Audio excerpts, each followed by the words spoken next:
What is up, everybody? Good evening tokers, afternoon inhalers, and AM hookah smokers. This is the AM Hookah Podcast. Thank you so much for joining us. I am your humble host, Matt, as joined by always, it is Adrian with me as well. Adrian, how are you doing, man? Oh, hi, guys. I'm doing really well, man. Just getting ready to sit down and do this epic-ass podcast with our boy, Ron. I know. Thank you so much for joining us. That, of course, brings us to our very special guest. We have Ron. Ron, I don't want to pronounce your last name because I'm sure I'll do it wrong. But Ron is here with us. He is with the Phoenix HMD. We're going to be talking about this bad boy here very shortly. Before that, also want to say hi to Tristan, Sid, and also Strictly Shisha is here as well. Zach, how you doing, man? Snap. For joining us. Ron, let's go ahead and get into you. How are you doing, man? I'm doing well. I'm doing well, and I'm very excited. And I appreciate you guys taking the time to put me on so that the voice and the questions get answered for whoever, obviously, all the people that listen and watch you guys.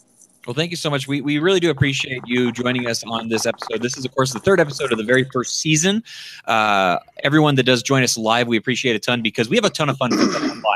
You know, you have the opportunity while you're here with us in the chat room. Also, happy birthday, Strictly Shisha, it turns out. I knew that. I should have said that. It looked like I'm piggybacking, which I'm not trying to. But, you know, if you get to join us live, the really cool thing is you're actually going to have the opportunity to ask any question that you want to during the show. And we have the actual creator with us. So it's not something you have to wait for a reply or an email or something else like that back to. You're going to get a reply almost immediately. So that's kind of something fun that we're trying to do with these live shows, obviously. Let's go ahead and talk about what we're going to be talking about. So we are going to obviously be talking a huge amount about this Phoenix HMD. We'll get into that very, very shortly, trying to make it so that the light will oppose or, you know, give a good shot of it, obviously. I'm not going to be smoking today. Got a little busy. I will not be joining you. I'll just be jealous the whole time. But Adrian, what are you smoking, man? Oh, that's the question of the day. Well, as far as the setup goes, I've got my my lazy hookah. It's the Aviator at half mast using Derek. If you're in here, thanks again for this sweet custom hose. Then I've got the 80 feet Gen 3 bowl on top with, obviously, I'm using the Phoenix up on top of it with 3 Superior Cocoa cubes inside of the bowl. Oh, and flavors, I guess, are important. Haze's Bananarama with Alchemist Peppermint Mocha, 50-50. That sounds like an interesting mix. Banana and peppermint mocha. I don't know how I feel about that. Keep in mind, Bananarama is a banana bread flavor, so it's very much like kind of a dessert you would enjoy with a peppermint mocha. You have confused me even more, I'm not going to lie. That just sounds like just an oddity of a mix. I do want to say, Tristan, I did obviously try that banana cream pie from Black Lava finally, and I did really – I don't like banana flavors all that much. You know, sometimes I think they can be hit and miss, obviously. What's up, Akeem? Thank you so much for joining us. Super fan Akeem is here as well. But, you know, the banana cream pie flavor was very, very good. And it was something that I enjoyed because it had that kind of – I like creamy flavors. You know, I like sweet flavors, but creamy flavors also I enjoy quite a bit. And that one was definitely very much like that. But what are you smoking over there, Ronald? Well, I don't know how to turn the camera to the other direction. I hope you guys can see. We got my Regal going. Same hose as Adrian. Oh, you got the Derek Moses custom, huh? Sick. You know it. It's the same exact one as you have. Beautiful. With the HJ Harmony and the Phoenix on top. Beautiful. And I am smoking actually Azure Leche, the blonde line Leche. We're giving it a try. I love Leche as a fruit. When I knew that Nakhla back in the day had Leche, I used to smoke it all the time. And Trifecta came up with theirs, and it's just amazing and blew everything out the water. So Azure, we had a tasting last Friday, and them being close neighbors here, we're trying to promote them. We're trying to do tasting events. And when I heard that they have Leche, I figured I'd give it a try. It's a very good flavor, a little bit more sweet than the Trifecta Leche. A little bit, I would say, dry on the inhale, but definitely flavorful, definitely a good brand as Azure. And what I love about them is that they take feedback and they are going to work on that flavor specifically to make it even better. That's awesome. Now, Nakla, when they had for their leche, I don't know how to say it. I'm white, so I don't ever say it correctly usually. But they were in the miso line, wasn't it, back in the day? That I cannot answer. I really don't know. I don't answer questions that I don't know.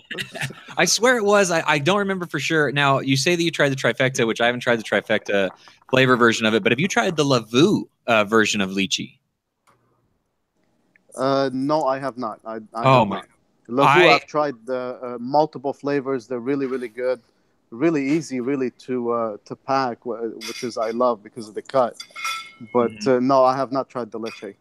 Oh my gosh, I absolutely loved it. I'm a huge fan of the fruit as well. I get it any chance that I get. And the thing that I really liked about the Lavu flavor is it was a really, really natural flavor. They didn't heighten the sweetness too much, and it had like that. Not I don't want to say creamy sensation to it, but it had that floral and also that very, very smooth, almost not texture wise, but you know when you had the actual fruit, it obviously has a very I don't want to say slimy consistency, but it has a very unique consistency. And I thought that Lavu That's for sure. very well. So I would highly recommend if you have an opportunity to get the Lavu version of it. And let me know what you think, because I need to try the trifecta one. I know I do, but now I need to try the Azur version of it because that sounds delicious. Definitely. That's what we can do is really try different brands and see which one sticks to our personal palate, basically. Yep. Yeah.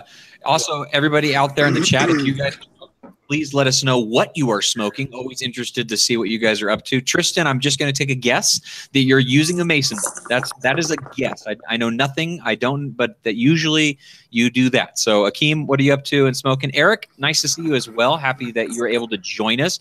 Looks like we got the super fans all in attendance, which is always fun and nice. Make sure you guys say hello. If you have questions, we are going to be getting into that real soon because we are going to be talking about, I guess let's go ahead and talk about it a little bit now. If you guys are all ready, Ron, thank you so much for joining us. Obviously, he's here from the Phoenix HMD.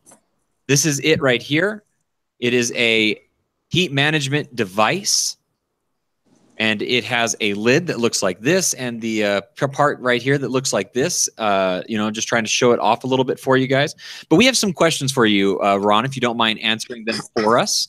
Of course. I think to start off with, I just want to know, like, how long you've been smoking? How long have you been enjoying hookah as a hobby? Really, as a hobby, maybe a good 3 years.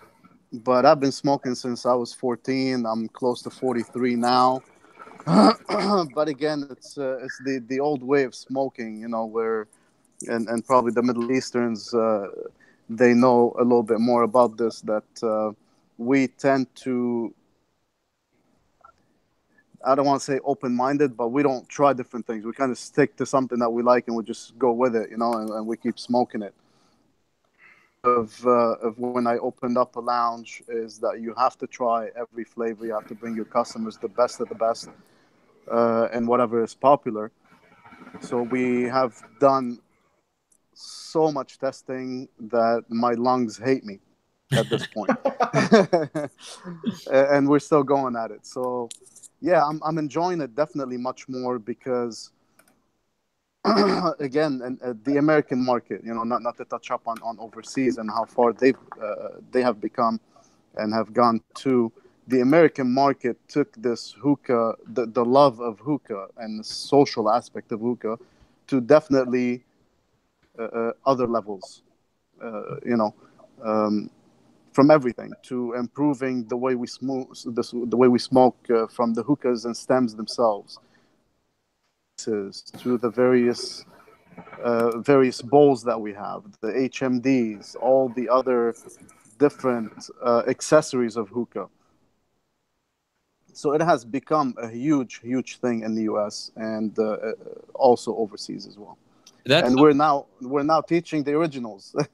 You know, we as Americans, we're now teaching the originals, and hopefully they'll become to the level that we are. We just got to get them to listen to us and try to get them to change their ways sometimes, right? Definitely. Now, I've heard that you talk about your lounge a couple of times. Where are you located, and what is your lounge exactly? The lounge is called the Vapor Hookah Lounge in Temecula, California. It's Temecula is a city between LA and San Diego. Um, the lounge is owned by myself at the beginning, and then Neve is also a part owner at this point. Everybody knows Neve on the Hookah Lounge and all the other groups. Neve Donahue. So that's what we do, and that's what we've been doing the last 3 years. So you've had the Hookah Lounge for about 3 years, right? That's what you're saying? Exactly 3 years, end of this month, in a week. Oh, awesome. Well, happy anniversary to you. Mazel tov. Thank you. Thank you. So also just want to throw out to the group, obviously, if you guys have any questions inside there that you'd like us to ask right now during this interview with Ron of Phoenix HMD, please throw those out whenever you feel like you need to or want to. Both me and Adrian are both looking at, Adrian, you're looking at the comments, are you? I see you commenting over there. I'm not looking at the comments. I don't know who that guy is that's commenting with my profile is. Somebody has stolen Adrian's life and profile. You can keep it. They found out that he didn't have any bank money, so they left him alone. Yeah. Hey, J-Rock, thank you so much for joining us. We're happy to have you here, obviously. So, Adrian, do you got any questions for Ron as well? Well, let's see here. We planned this pretty far in advance. So I'm looking at our show notes here because I am just completely fried from work today. But I guess this is a pretty good question, if a little bit predictable. But Ron, what do you enjoy most about smoking hookah, man? What is it? The social aspect? Is it the hobby in and of itself? What are you into? Really, it's everything. It's definitely because it's a social atmosphere. I love people. I'm a social person. I love learning about new people and meeting new people. So the social aspect of hookah is really a big thing for me.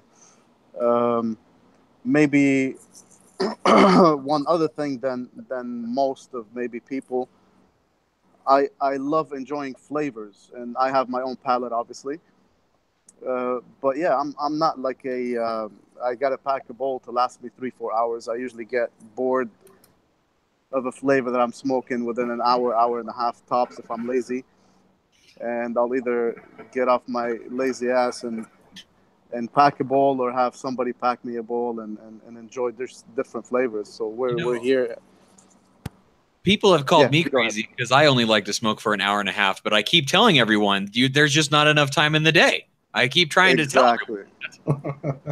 Exactly. Yeah. No, we're here at least. I'm here at least like 10 hours a day at the lounge. I come in to do some work prior to open hours.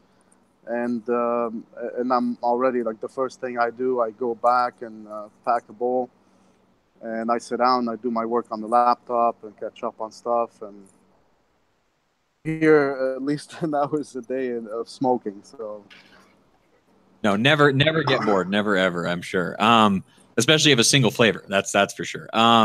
Okay, so we got a couple of good questions actually already rolling in from the chat. Obviously, if you guys have any questions as well, please chime in. Always appreciate it a ton.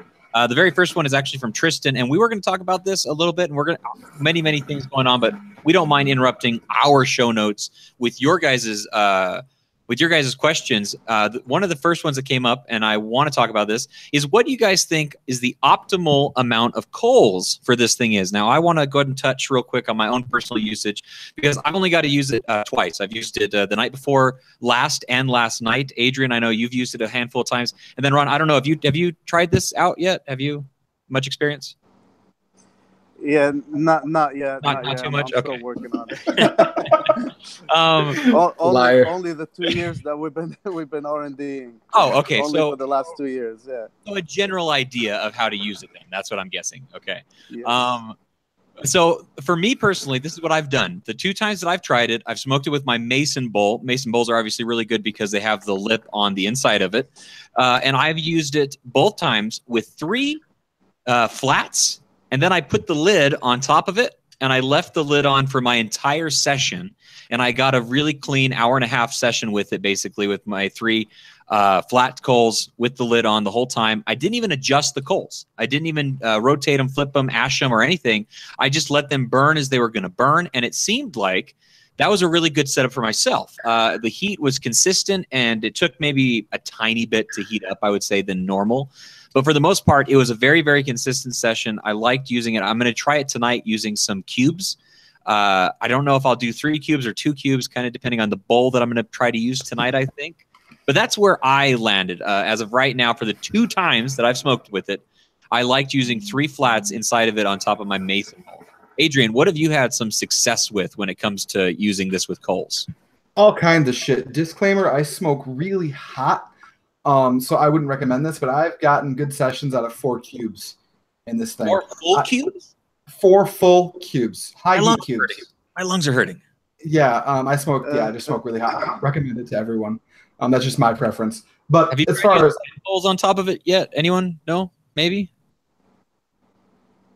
I mean, that's really how I do it. If just really? like Adrian said, even though I don't smoke usually like hot, but because it takes a good while to heat up because of I wanted to touch on that. Yeah, because of the material.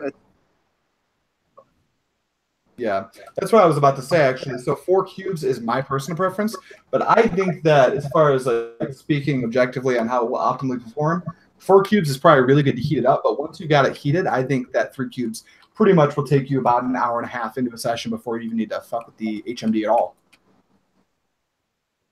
How about you, Ron? I'm really sorry you cut up a lot. I don't know if Matt also found that you've been cutting up a lot. No, I was able to hear him fine, actually. He said that he thinks that 4 cubes is a good way to get it started, but after it heats up, he drops down to 3 and thinks that it'll take you a good hour and a half before you ever need to mess with an extra coal or the HMD in and of itself. And then asked, what about you? What's your personal preferences when using it? Yeah. The optimal is really to get it to that optimal heat. So that's why there's 2 different ways, and it really depends on how people want to do it. Because of the material that it's made of, and because it's a one-piece machine, you could preheat it. I mean, for testing purposes and R&D purposes, we've left it on the stove now or nothing happened to it. Do we suggest the material that it's made out of? Can you say what the material actually is? Yeah. Of course, it's a 6061 grade aluminum. Okay. So that's spacecraft grade, super light stuff. Yes, it's very light, and I like how, I just want to point this out too. I don't know, so I don't own a lot of other HMDs. I don't own any other really HMDs. Obviously, I don't have the Lotus, the before or the after. It seems like this is a lot thinner walls in comparison to the Lotus. Adrian can probably touch on that if it is or isn't. Was there a reason you went with kind of a more thinner, slimmer profile to this in comparison to some of the other stuff on the market? Was it something to either help, or was there a specific reason, or was it just to make it sexy? No, definitely not. Definitely not. That's why it took 2 years in the making. Is really the engineering behind it based on material characteristics. The characteristics of this material, you have to make it thin. If it was thicker, instead of it taking already 7 minutes from cold, probably a lid, optimal temperature, if it was thicker, it would take even longer, you know? So yeah, definitely with this characteristic, we played around with it for over 20 different prototypes to the optimal thinness of the walls and the bottom plate to make it reaching optimal at the fastest. You know what I mean? So it is definitely different type of material than I believe the Stratus is made out of 7,000 grade aluminum. I believe it's a little bit thicker. I'm not really sure. It's definitely different type of material than the Lotus and the Ignis, which are aluminum. Mm-hmm. You know, and for people that don't know what cast is, it's they take the steel or whatever the material is. In this case, it would be the aluminum. They melt it and then they pour it into a die, into a mold. For these type of HMDs, or this one, the Phoenix or the Stratus, or probably even the Razor, they're one-piece solid aluminum. This is just they machine it, you know, so it's solid one piece. So the characteristics of the aluminum are different. They take to reach an optimal temperature is different. That's why you're able to put this. I don't know about the Stratus and the Razor, that I leave to them to tell their people, but that's why you're able to put this an hour on a full heated stove. You know, as thin as it is, nothing will happen to it. Very, very interesting stuff. So we got another good question, and you know, first off, we don't. So we had Tam on recently talking about his superior coconut coals. We're not doing any of this stuff, obviously, to throw anybody under the bus or attack any other product of any kind. So if we don't mention other products by name for any reason, it's not because we're trying to, I don't know, fanboy or anything like that. We're just trying to showcase this product right here as is. We're not trying to do anything else besides showcase this. And I only say that. Yeah, no, definitely. I apologize if I threw some names out there. It's definitely. No, I did definitely.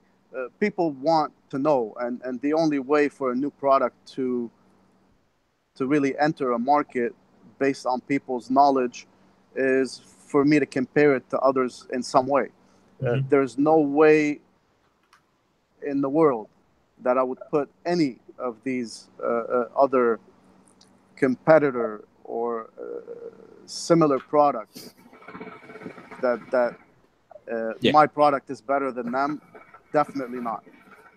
Definitely and that's all I was kind of getting at too. Yeah, that goes to a personal preference of the end user, number one. Number two, they're all great products. They're all great products.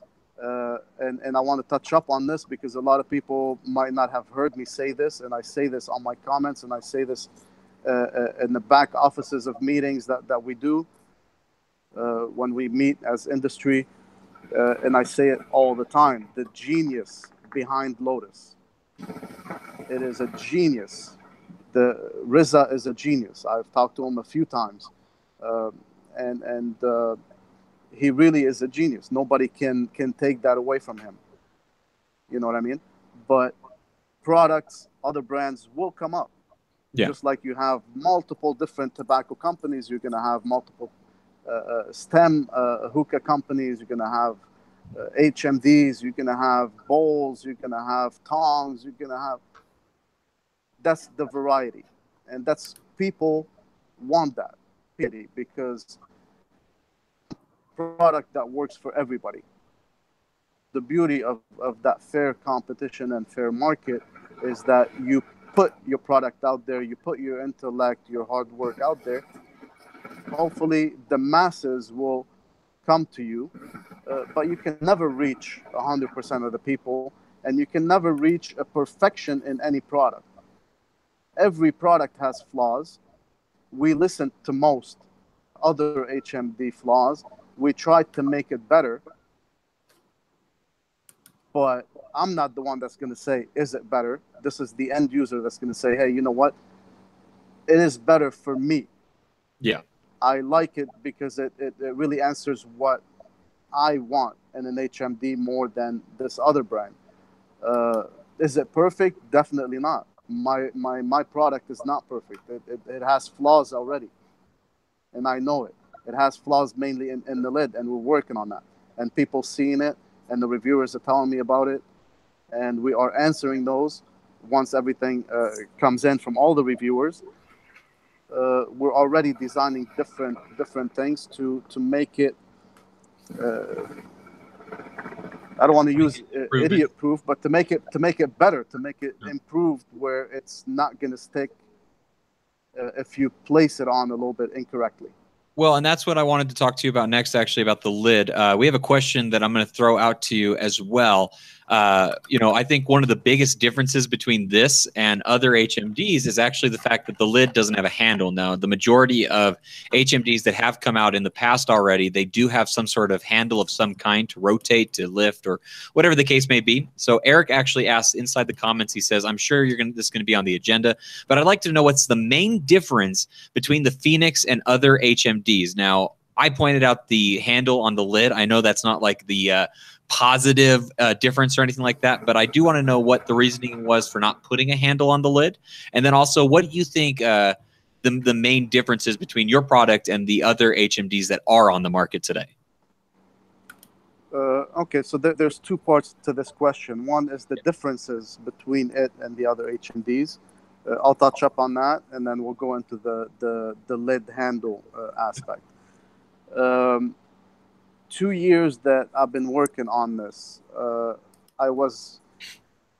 2 years ago, I really got involved into the groups. I was more of a lurker than active the way I am today, and obviously people knew nothing about me.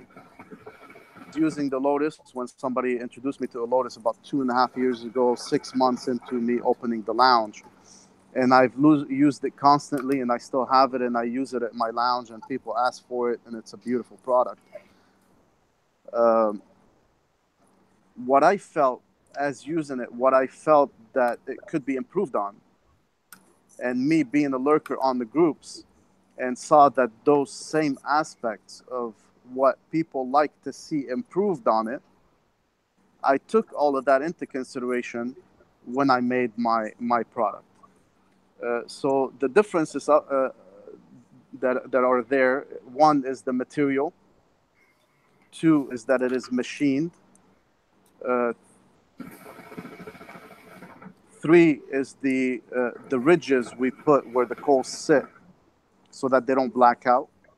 Four, which is a huge difference, is the way the air intake, which is the funnel concept, which is probably, unless I'm unaware, probably one of the first HMD that has a funnel concept design.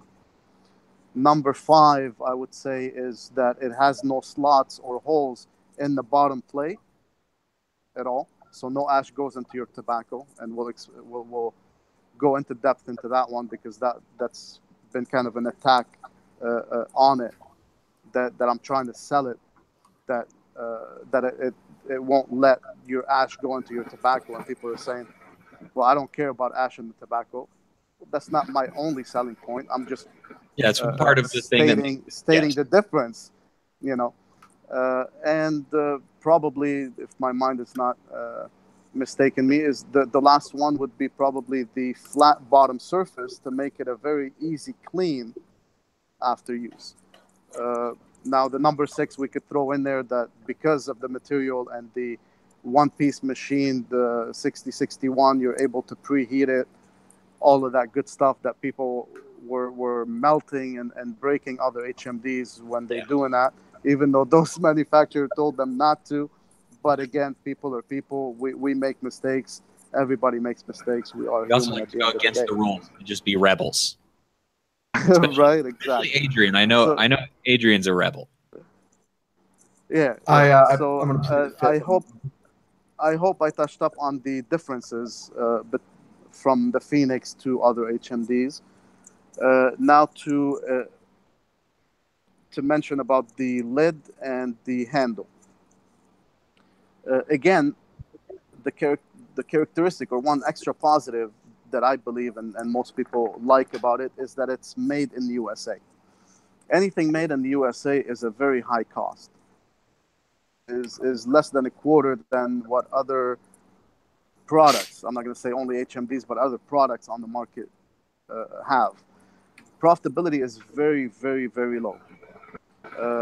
The cost of the piece is very high. So with that said, when you design a lid, when you already know with other HMDs and people always saying, and your own personal, because I use Lotus, I used the Ignis, I used other ones. Even with that silicone handle, when you have the lid on top of your main unit, it gets so hot. Heat rises. That lid gets so hot, the silicone gets so hot, you're unable to touch it anyway. You end up using your tongs to grab it by the handle, or even by the opening of the vent to remove that lid. Most people saw that, and they've been talking about it on the groups for the longest time. Mm-hmm. So I didn't think that, and to be different, because again, we are working against a patented design of Lotus, Cloud Lotus. He has an intellect. We don't want to intrude. We don't want to copy and steal. So all that in mind made out that main unit. And again, all that in mind, we had to do a total different design lid so we do not infringe on his intellect and patent. So with that said, that's why we ended up with a one-piece type of lid instead of a two-piece lid, the way it vents. That's why we ended up with a one-piece lid. And to keep the cost of manufacturing down, if you let's say the lid is a 3-inch diameter as it is right now. It's a little bit less, but let's just kind of for sake of yeah. So let's say it's a 3-piece lid, and my shop, my manufacturing shop, is going to buy the material, which come in cylinders, round cylinders, to cut them to piece and machine them. For them to buy a cylinder, a 12-foot cylinder of a 3-inch, as opposed to if they want to compensate for a lid, for a handle, then it's going to go to a 3.5. That cost is going to go towards who? Towards the consumer, right? Yeah, you got to raise the cost to the actual. It's going to be added to the MSRP. So if you take all of that manufacturing cost into the equation, if you take the manufacturing cost and the profitability, if I was to keep it at the same as what other accessories per se are, this piece would be around the $220, $230 probably, if not more, right? Is anybody going to buy it? Hell no, I wouldn't buy it. I wouldn't buy it at 220. You know what I mean? Yeah. So it sounds like there's two main reasons why there's no handle on this original design. One, for the cost of the actual product itself, and then two, because of possibility of copyright infringement of any kind. 100%. Those are the main two reasons. Yes. Okay. And then, the third one, as I mentioned, is the lack of utility. Because I found it lack of utility even with the silicone handle for most of them. It does get too hot. I end up using my tongs to remove the lid. Yeah, that was also a lot of it. So is that partly why the slits on the top for the lid part right here, besides for airflow, but also just for the putting a tong in there and lifting? Actually, it's that is the main reason for it is that extra vent that people want to for venting purposes. But it did work that when you do have the windows meeting where it's venting, it is much easier to remove the lid in that way. Yeah. Now I want to talk to Adrian a little bit, because Adrian has used it quite a few times, I would imagine, by now. I know that he started off with it. I believe you got it sometime last week, if I'm not mistaken. Is that right, Adrian? About a week and a half ago, yeah. Okay, so let's hear about some of your trial and your error, some of the things that you've noticed and experienced with it, and see if there's anything that can arise for questions for you, maybe. What do you think, man? Yeah, I'm going to go over some personal pros and cons, I guess, that I've noticed with HMD, and a lot of these cons actually Ron has already touched up on, and I don't necessarily know that you can call them objective cons of the product. It's just workarounds that you have to play with when you're using a material like this. And the first one is, obviously this takes a pretty long time to heat up. If I don't preheat it or use an exorbitant amount of coals in the beginning of the session, it can actually take like 10 minutes to get to full heat, which is a pretty long time to wait to smoke. But like Ron was saying, that's kind of a non-issue since it is a solid piece of machined 6061 T6 aluminum. You can preheat it. So that's what I've been doing so far, and that's been the best way to get it up to heat that I've seen so far. It also prevents the coals from blacking out. If you get it up to heat a little bit beforehand, the slits in the bottom do help stop the coal from blacking out, but it's just an issue of airflow sometimes, because that's another thing. The funnel design, it causes less air to actually move through the coals, at least from what I'm seeing. And that's mostly a good thing, I think, because airflow is what's going to cause your coals to burn down quicker. And with less air actually moving over the coals, I've been getting longer sessions out of less coal, which is just great as well. And as far as any other issues I've been having, I've got these tongs that have these tips here. For anyone who has these, I don't think you're going to have any issue with not having a handle because it's really easy to toggle the lid as long as you have tongs that will do it. If you have those really old cheap tongs, I think I have a set here. If you have these, it can be a little bit more difficult. But I think most people have moved past using tongs like that. So that's kind of a non-issue too. So I guess the biggest problem I've had is getting it up to heat. But as far as the good stuff, and there's a lot of good stuff to talk about, the biggest thing I wanted to touch on, and maybe Ron, you could respond to this after I say it, but this bowl actually works on 2.5 inch. This HMD works on 2.5 inch bowls really well. Was that intentional? It is, definitely. That's why you see that inner ring and how we machined the outside of it. Again, most of the bowls are handmade, so sometimes it'll fit in some, and sometimes it won't fit in others because of the inconsistency of the size of the smaller bowls. So the next step is to make that a little bit even smaller, that inner ring, so it will actually fit on even closer to 100% of the bowls. I'm actually super pumped you said that. I'm actually really glad you said that because that was my next question. Since it is machined so close to that 2.5 inch diameter radius, I'm really bad at words, but I find that it actually sticks out of some bowls since most bowls are handmade. You have that issue of it kind of sticks out a little bit. Like it fits perfectly in my Bambino bowl, but this 80 feet is just a little bit too small to have that ridge fit perfectly inside. So I was going to ask if you consider downsizing that ridge, and yes, I think that's we definitely are. We're gonna make that inner circle a little bit smaller so it fits on even the small flaws that some of the bowls have per se. The intentional idea of it also is just like how other HMDs have the protruding nubs. This is supposed to be bringing that flat surface closer to the tobacco. Okay, so does that mean it will not work on if the inner circle is sitting on top of the lid and it's not really going inside of the bowl? No, all I do is pack a little bit higher and it will work just fine. The optimal use of it is, and that's where it takes maybe a few tries to get, is to get the pack as close to that as possible. Which is kind of what I learned on my first and second attempt at doing this. The very first time I definitely packed it too high, which caused a much bigger mess than it needed to be. Yeah. And then the second time I did exactly that. I packed it just a little bit more lower. And then, even though you're seeing this mess that I made, that's mainly from the very first session that I had with it, because the second one literally was able to just be wiped off almost completely without problem. It was more singed, and this look that you're seeing right now is caused from my first session with it. Have you had any problems, Adrian, when it comes to cleaning it yourself? Absolutely not. I find that like one of those green scour pads. If I take some hot water and that to this the Phoenix, I've got no problems. It's pretty easy to clean up. That's actually one of the things I really appreciate about it.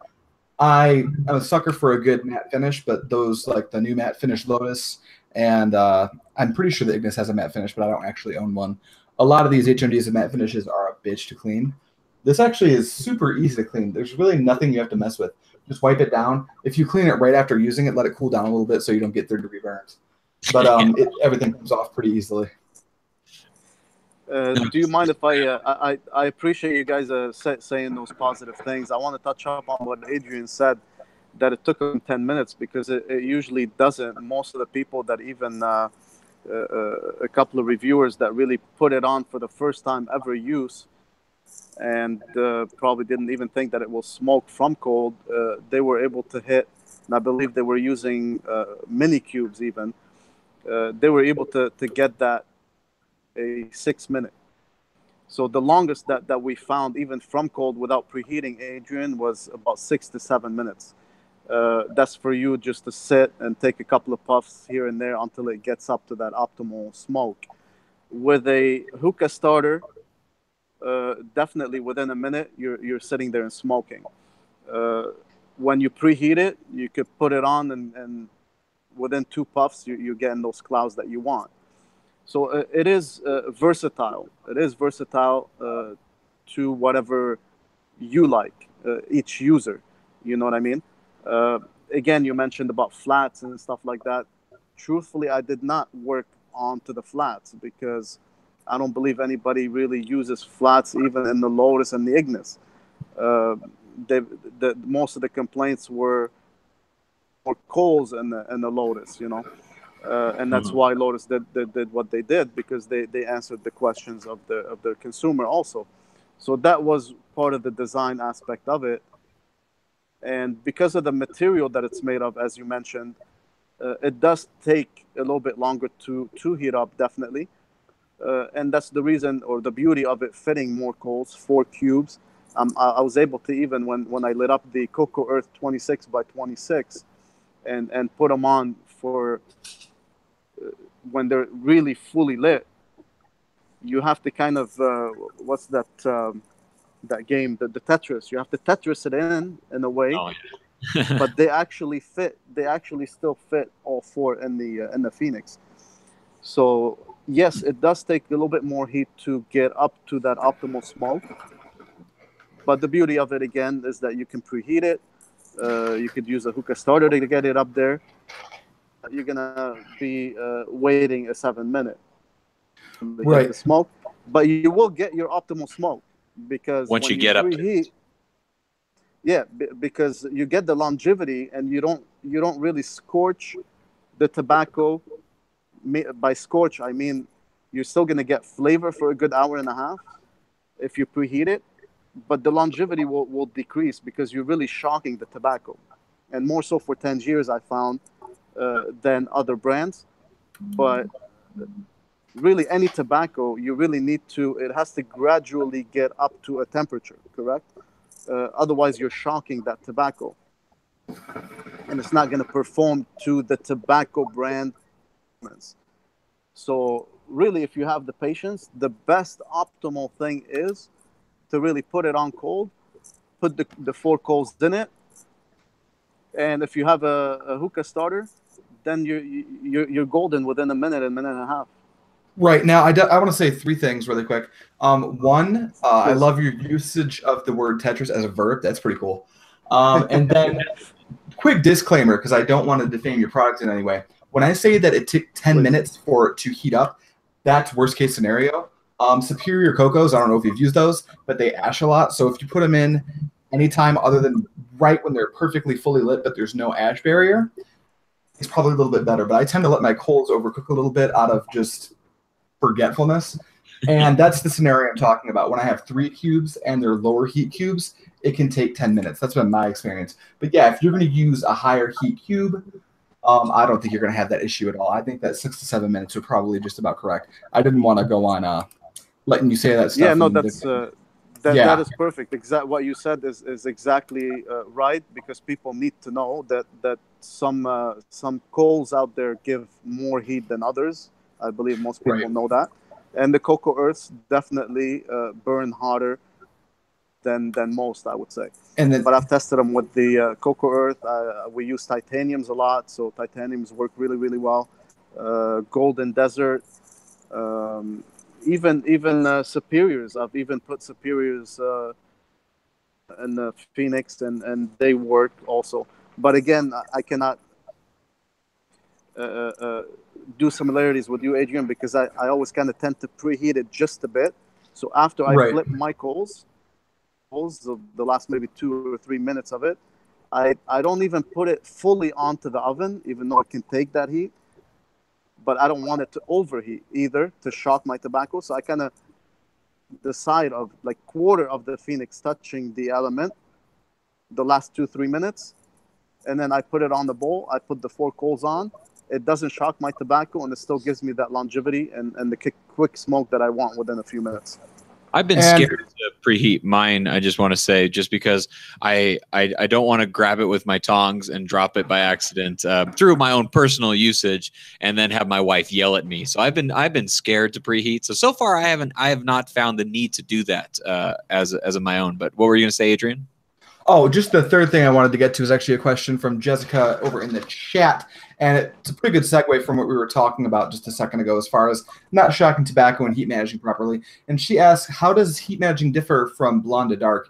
And I want to ask you that question directly, Ron, since you have obviously done the most testing on this product out of all of us. How does it work with the dark leaf as opposed to blonde leaf, and how Yeah. you manage that way? Yeah, essentially. Yeah. Um, I mean, even though we've done a lot of R&D on multiple brands and multiple dark and blonde leaf, really the answer is lies within, you know, how they like their smoke session. Hmm. You know, for us, I touched up on the shocking of it. If you overheat it per se, you're gonna shock the tobacco. But if you just leave it on maybe a quarter, touching the element, the stove element, and put it on, because it has not reached an over temperature to where it's gonna really affect the blonde or the dark leaf. You know, so it depends again on the smoker. At the end of the day, do they like to smoke hot? When they pack the blonde leaf, do they put 4 coals on, or do they do only 3, and vice versa with black and blonde? However they smoke, they can do that adjustment. There's versatility in this product for them to be able to do that adjustment and adaptability Hmm. to how they want to smoke. You know what I mean? Yeah, I I think hope that definitely when answers the question. I think one thing that you learn early when you're first smoking hookah. Now, a lot of people, believe it or not, like I think a lot of us, a good majority of people, you know, that have even shown that have listened to the show, they started with the charcoal on the foil, and they learned from, you know, trial and error, like, oh, it turns out 7 coals is too many for that. I should only use 2 coals instead.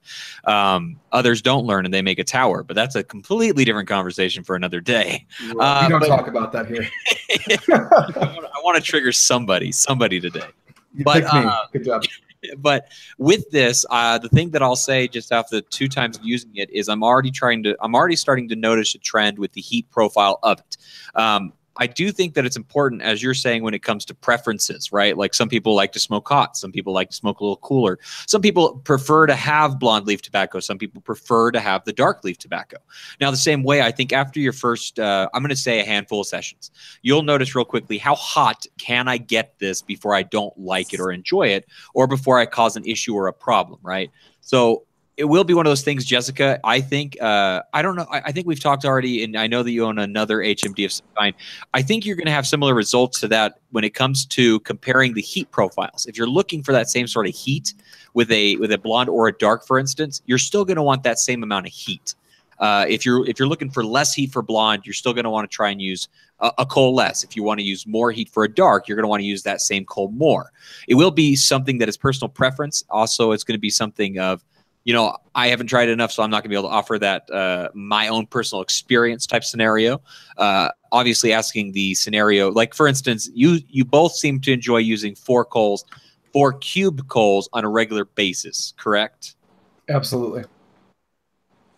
I do as well, and now thinking of it, the blonde leaf, I get it up to the optimal temperature, and when I see that it's getting a little bit too hot or too harsh, I kick back on the coal. Sometimes I kick back on 2 coals. I only have 2 coals without even the lid on some brands of blonde leaf. Some other brands of blonde leaf can take a little bit more heat. You find yourself using 3 coals, maybe even 4.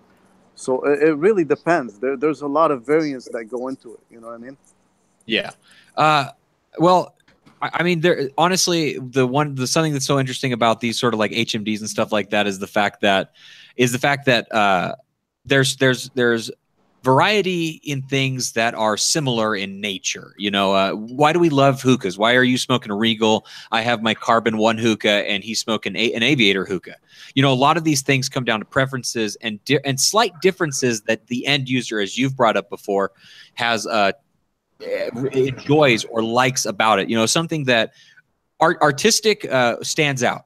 You know, I'll be the first to say that artistically, this is the first HMD that I saw when you first started posting pictures of it and talking about it and said, oh man, why has nobody done something good looking when it came to an HMD before? I mean, it's hard to look at this and really say like nobody else ever thought to put an interesting design. And I might be speaking and thinking that I have no idea what I'm talking about, but I feel like at least this is the first. I appreciate you saying that because I am not one to sacrifice utility for cosmetic. I would take utility before cosmetic, but I think we got lucky because what we did was at the expo, The Hookah Hookah John Expo Expo. Worldwide. Yes, Hookah Expo Worldwide back in July. An idea came to mind because so many people were loving it, and I didn't even have a lid at the time. I haven't even started working on the lid. So many people loved the product, and they smoked out of it the lid. And I said, well, we weren't thinking about doing the lid, but you know what? What I'll end up doing is making a contest for you guys for participation, so that people can participate. Number one, that's a big thing for me. Number two, from a business standpoint, it gives you exposure.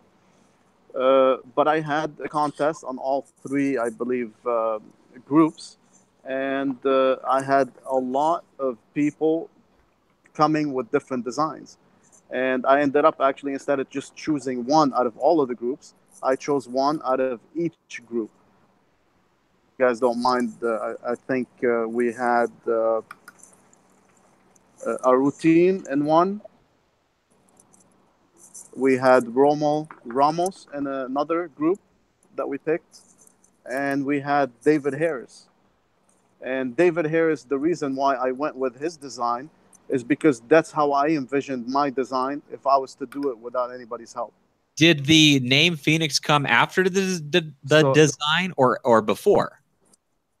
no, that was way before. When the first concept came about, was because of me personally. I know a lot of people, and this is a good point to mention. Maybe a lot of people don't care to have tobacco in their product or in their I'm sorry, ash in their tobacco. Mm-hmm. People don't care for that. Selling point of this HMD. But in my psyche, and using other HMDs, and back then, big thing about coals and having metal shavings in them and all of this stuff, right? So I'm like, okay, so how can we get away from that? And again, working on the design and the engineering and trying to get away from the patent that is the only patent in the US, which is cloud, with the design and having the engineering and more specifically in heat management with this design, because I know perception in this community that the heat transfers through the holes or the slots of the bottom plate, and it has nothing to do with that. That's not how the heat transfers. The heat transfers through the metal. Okay, the holes or the slots that other HMDs have is just to prevent a vacuum effect. What is the negative of it? In my head, is that it lets your ash go into your tobacco. Me, I don't care for that. Can I get away with it? Can I get away from it? Yes, I was able to make a product that gets away from anybody that really cares. And maybe most people don't care about ash in their tobacco, but for those who do, that option is there. You know what I mean? And to get away from the vacuum effect, we ended up putting the center spiral, and to have a much easier draw, even if you really put that against other HMD, you will feel really just like when the B2 is the least restrictive draw. And if you say a Regal, because there was a huge thing about a year ago, Regal is much better than the Prometheus because it's much easier draw. For me, I sat and I tested them. There is a little bit, but it's not a huge difference. So same thing with because of the gauge of the downstem, right? Yeah. Prometheus is. Same thing with this. If you want a less restrictive draw, works awesome. If you don't care and it doesn't bother you, and for me it doesn't bother me, but we just kind of went through it that way, the design. For me, I don't care. I'll smoke a Lotus all day, and I'll enjoy it, you know. But it really is when you put it inside exact same setup that the Phoenix gives you a more effortless draw. Yeah, something that I definitely do enjoy quite a bit is just this center spiral, center funnel style that is inside this as well. And I do think, I don't know for sure, I'm not going to say is or isn't as of today, but I will say that it seems like it's adding something a little bit different to the smoking session for sure. Ron, it's been nothing but a pleasure to have you on the show. Honestly, it's been, you know, we try to bring a lot of fun stuff to the community. That's a big plan of me and Adrian's this year with the show and everything. And to be able to have awesome members of the community that aren't only awesome members of the community, but also people that are part of the industry and trying to actually forward the progression of it. I'm super excited to have this in my possession and going to do some very thorough testing on it to give you my thoughts and feedback on it. I know Adrian is already doing that. In fact, he's doing it right now. He's so dedicated to it. Right, as we speak. Yeah, he doesn't even want to be smoking right now, but he knows he has to get this done. Right? Is that right, Adrian? Yeah, smoking is a chore I just can't stand. Exactly. Yeah, it's like giving you homework. It's like giving homework, huh? Exactly. Yeah. It's no good. But Ron, I wish we could get to some more questions. It's getting a little bit late, sadly. I think we answered most of them in the chat. I hope I'm not missing something. I don't think that I am, and we got to the majority of stuff that we want to talk to as well on our notes. So, Ron, is there any final words that you want to say about the about your product? Oh, do you have a release date or time frame? Sorry. Yes. It should be in the possession of all the online retailers, distributors, whatnot, probably in a week to 10 days tops. Awesome. So it's just right around I would say, yeah, and I'll be working effortlessly without sleep to make sure they do that before we go to TPE so we don't lose that weekend and fall into the February so that they can take advantage of it and so that people can order it. Awesome. Final words. The industry, let's say the love for hookah, we all have. The industry is tough.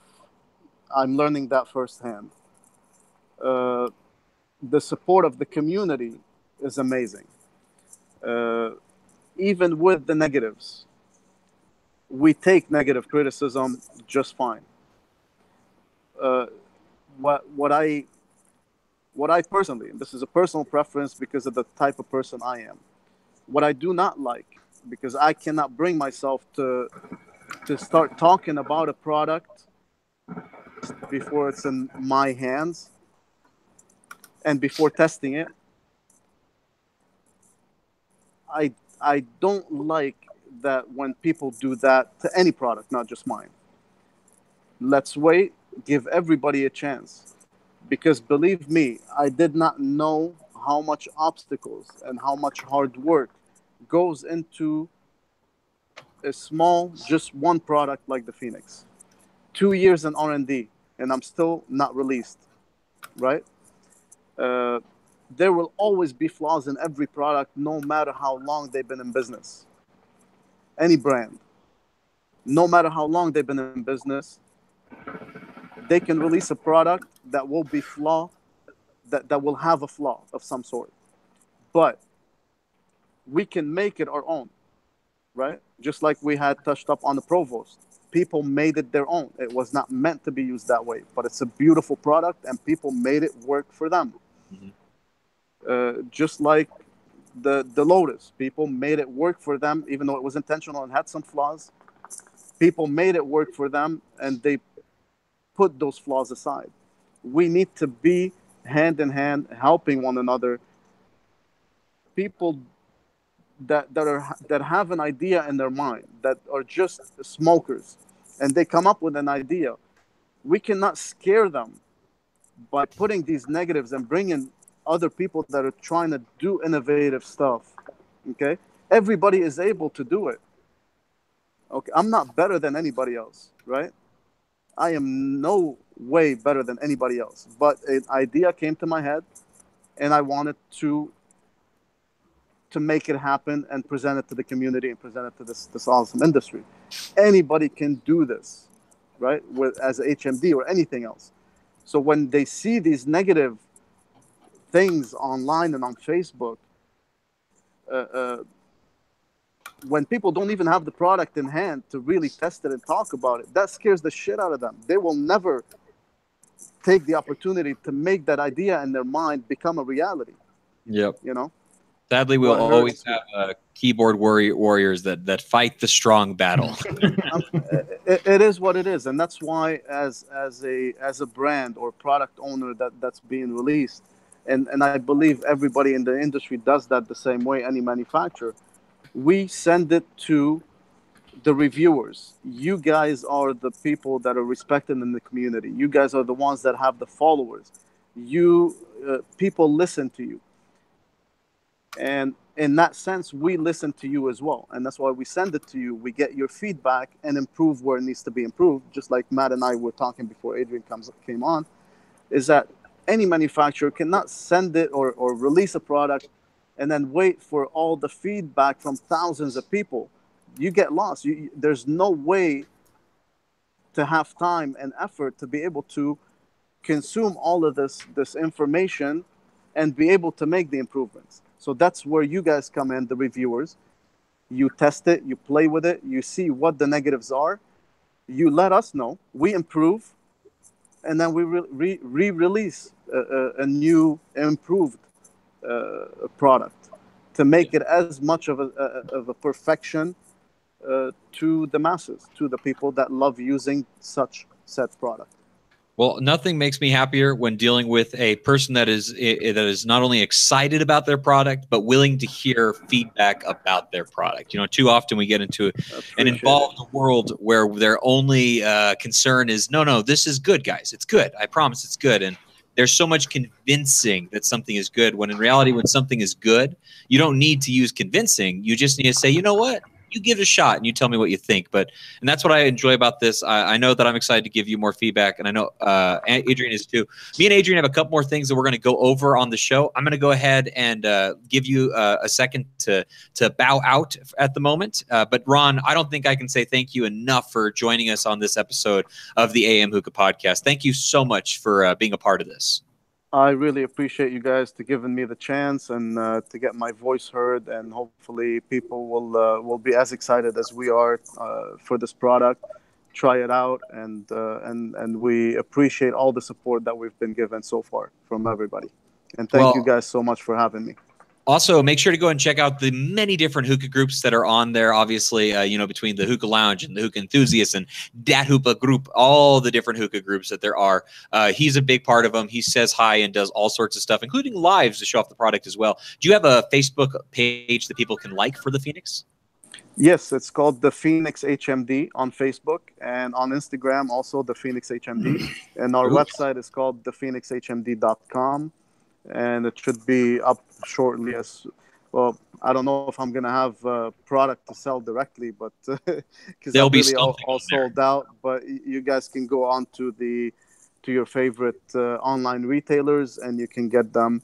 Do you mind if I name a few, or we leave it out? Go right ahead. Where can people purchase this? You said 7 to 10 days. Where will they be able to grab it off of? They will be on one on our website, hookahjohn.com, Hookah Junkie, Hookah Heroes, 5-Star will have them, Oxide Hookah in Canada. Help me out with the name that I always forget. Ruthless Hookah also is a supporter, and we appreciate them a lot. Ruthless Hookah will have it as well. But I'm already sold out, and unfortunately, not too many more can have them at this point. But once we fix the small glitches, we will make much more than we did for this first batch. Well, awesome. Thank you so much for joining us. We appreciate it so much. To everybody that's listening, make sure to check out those awesome vendors and retailers that are a part of this hookah world. And we'll be able to talk about it even more very shortly. It's going to be a part of our show, I know, for a while. So I just want to say thank you so much for joining us. I'm going to go ahead and thank you guys. Get you out of here just for a second. And then, me and Adrian have a couple more things. So see you later on. Thank you. See you, Ron. Guys. Thank you again. Man. Thanks, Adrian. Thank you. Thanks, Matt. All right. Oh my gosh, that was awesome. That was such a fun time to talk with Ron about the Phoenix HMD. And I just now noticed, I'm so sorry. Sid said, quick question. I might have missed it. Is the Phoenix HMD part of the Brohood Phoenix brand? I'm going to say no. No, it is not. It is not. Brohood isn't even American. Yes, it's Russian? Russian or German? I'm not sure. I haven't used one, but I know it's foreign, and the Phoenix is a purely American product. Yes, so this one is purely American, so it's not a part of any other part of the brand.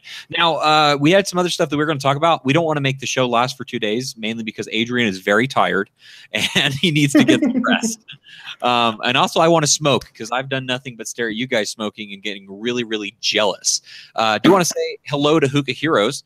Saw that they joined us as well. And to everyone else that was a part of the show, obviously when we do the interview shows, a little tougher for me and Adrian to bounce back and forth between the stuff that you guys are shooting out to us. We appreciate you joining us while being live, though, a ton, obviously. And yeah, I do have some cool news. We're going to go ahead and announce right here who our next guest is going to be. Oh, sweet. Right? I love this part. That is going to be, yes, next week on the 29th of the next episode. We are going to be joined by the very awesome Dude, Where's My Hookah? Rob. Oh, my gosh. I'm so excited to have him here. It's going to be fun. It's our first reviewer guest, which that should be interesting conversation. Yes, for the actual season, obviously we had Owen on the preseason. Yeah. Stuff, but for the actual season stuff, Rob's going to be the very first one. Rob and me, funny story, we both released our first review of the exact same flavor. Oh, so you copied Rob? No, I believe I was out first by an hour. I believe I came out first. I don't believe that for a second. Well, you slow your roll, Mr. You slow your roll just a little bit. But no, Rob's going to be on. Me and him have become very good friends over the last couple of years. Believe it or not, I can't believe it, but it's been like 3 years, actually, that me and Rob have been talking with one another. And I'm super excited to have him on the show. It's going to be a really fun one. The topic for the show, I'm not going to spoil it, but it will deal with reviewing product, because all three of us do reviews on YouTube, obviously. So we will be talking some like almost inside baseball type scenario stuff. Was that a good term for it, you think? I don't watch baseball, so I don't know. Okay, inside soccer. You seem like a soccer guy. I am a soccer guy. How'd you know that? Continuously with nonstop. Over and over. Right? Absolutely no progress is made. Adrian throwing shade. I agree, Jessica. You ever go to the podcast before, Jessica? Huh? Ever? Just kidding. Me and Adrian, we've been talking a lot this last week, but you look tired, man. I want you to get some sleep. Let's go ahead and end the show and talk about where they can find us. Find me on Twitter at @onlymattdezen. You can also find me on Facebook on all the different sites and groups, obviously. And there's some secret news that we can't talk about, but I will say secret news is always fun to hint about. Oh, if you're talking about the cool thing I think you're talking about, yeah, it's pretty cool secret news if everything goes to plan. Yeah. Not fake news, secret news. There's a difference. Anyways, where can we find you, Adrian? You can find me all kinds of places. I lurk on all of those fancy Facebook groups that you guys are, I know you're all on because I see you all the time. If you want to see some sweet, that's maybe not so sweet, YouTube reviews, you can find me over on Pipe Dream Hookah on YouTube. And if you want to see some sweet hookah porn, like pictures of hookahs and stuff that I'm smoking, you can find me at @the_Pipe Dream on Instagram and Twitter. So, and that's where you can find me. Over the place. We are easy to reach, and we love to conversate and enjoy the conversations that we're able to have on these different social media platforms. I can't believe this episode already went past an hour, honestly. Like, this went by very quickly, and it was a ton of fun. I don't think there's anything else to say. So until next time, guys, keep on smoking.